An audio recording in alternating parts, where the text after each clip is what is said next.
Imaginez un instant, payer un billet pour aller observer des êtres humains derrière des barrières. Des hommes, des femmes, des enfants, regardés, pointés du doigt, photographiés comme des curiosités. Cela paraît inimaginable, et pourtant, cela s'est réellement produit, pendant des décennies, au cœur des plus grandes capitales occidentales. Aujourd'hui, Maison Bantu vous plonge dans l'un des chapitres les plus méconnus et les plus troublants de l'histoire moderne.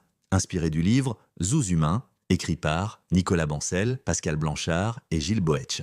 Nous sommes à la fin du XIXe siècle. L'Europe est en pleine expansion coloniale, les empires s'étendent, Afrique, Asie, Océanie. Et une idée étrange apparaît, montrer les peuples colonisés au public européen. Mais personne n'imagine encore l'ampleur du phénomène. Les grandes villes organisent des expositions gigantesques. On y présente les richesses des colonies, les produits exotiques, les paysages lointains. Puis vient une étape supplémentaire, on expose aussi les habitants. Et des millions de visiteurs se pressent pour les voir. Les visiteurs observent les vêtements, les coiffures, les danses, les coutumes, mais derrière l'apparente curiosité se cache une logique plus profonde, car ces expositions ne sont pas neutres. Les zoos humains servent aussi à transmettre un message.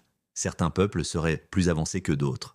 Le public reçoit une image simplifiée du monde, les colonisateurs comme civilisateurs, les colonisés comme primitifs.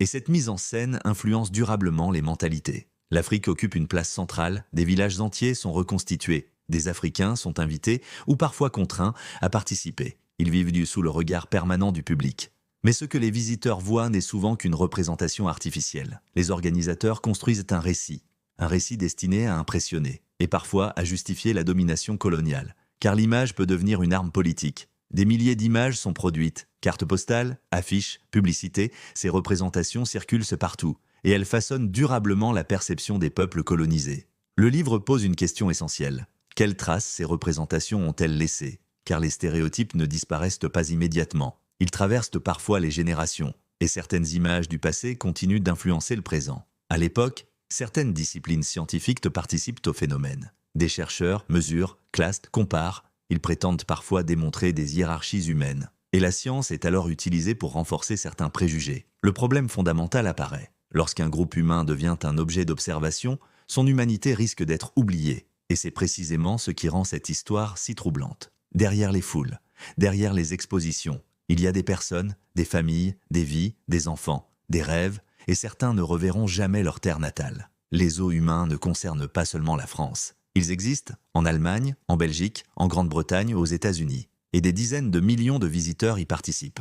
Pendant longtemps, cette histoire reste peu connue, peu enseignée, peu discutée, comme si une partie de la mémoire collective avait été mise entre parenthèses. Des historiens commencent à enquêter, à retrouver, archives, photographies, témoignages. Peu à peu, l'histoire refait surface. Et ce retour de mémoire change notre regard sur le passé. Le livre montre, les images ne sont jamais anodines, elles influencent les croyances, les perceptions, les rapports sociaux. Et parfois, elles survivent plus longtemps que les événements eux-mêmes. Reconnaître cette histoire permet d'honorer les personnes concernées, de comprendre certaines représentations, de construire un dialogue plus lucide.